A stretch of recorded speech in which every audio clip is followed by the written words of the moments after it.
So hello YouTube, welcome back people, and I think everyone are doing good. Okay, so this video will be based on script deploying and distributing. So what is this basically? So the first thing you need to, if you are deploying your script, you let's say that you have written a big script, so you need to deploy it to some website, or you need to share this particular script. The first thing you need to do is that you need to create a script first. Let's say there is one. Okay, there is one example. So cat and backup dot sh. Okay, so take this script. Okay, first thing you need to create a script. Then what you need to do is that you need to use tar command, and then you need to um, compress the script. Okay, so for that you need to specify c to compress, and zvf, and then what my script dot tar dot gz, and then you need to specify a script, sorry, backup dot script.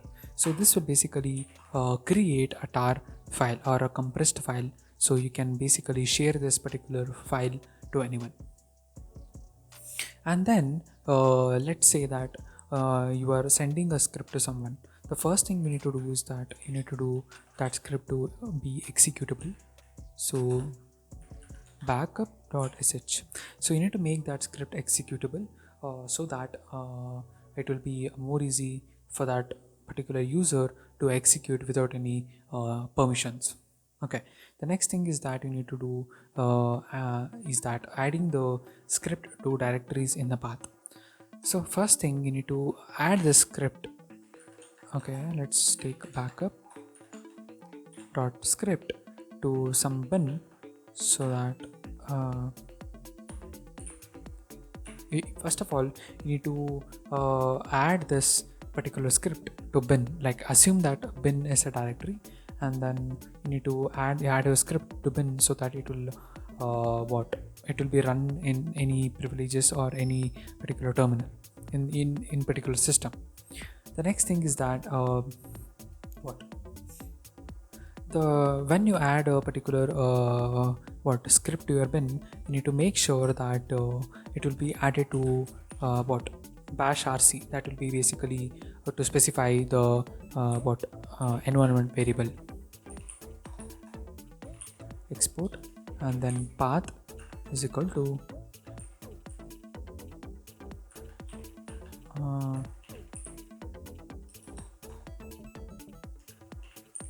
path, and then you need to specify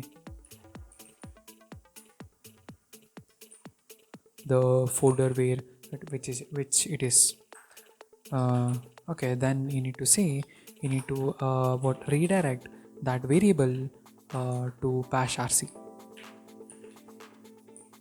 So if you redirect this particular directory as a path to as an environment variable to bash rc, you can run the script anywhere in your system.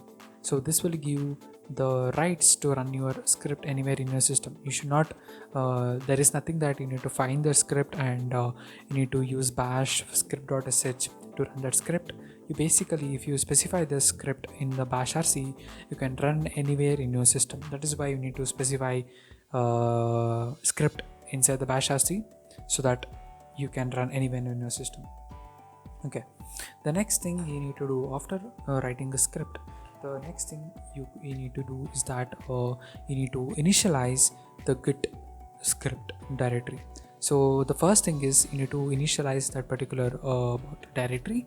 Then you need to add that particular script to the git repository, and then you need to specify a commit, and then you need to create a branch with the main, and then you need to add to that particular repository if the repository present, sorry, select that repository, and then you need to push this particular script to that particular repository. So this is how it works.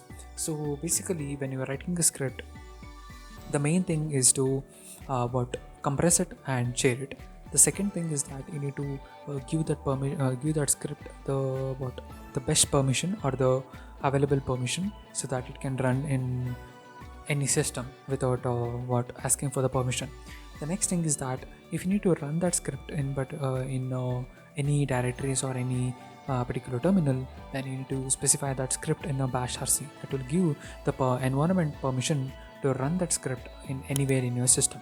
The next thing is that you need to specify what you need to say that repository that I made a changes to the script, add this particular script to your repository or update this script to your the existing repository. So that is how we can what deploy the script to the outside the world. And thank you for watching.